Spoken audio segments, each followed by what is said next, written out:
السلام علیکم ورحمۃ اللہ وبرکاتہ۔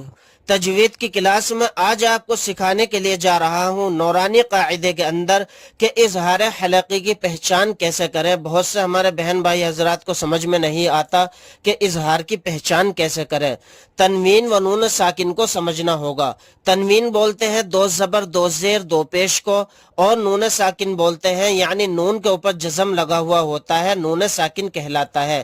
اب تنوین و نون ساکن کے بعد ہمیں دیکھنا ہے ان 6 حروف میں سے کوئی حرف آتا ہے، حمزہ ہا، عین ہا، غین خا، تو اظہار کا قاعدہ ہوگا۔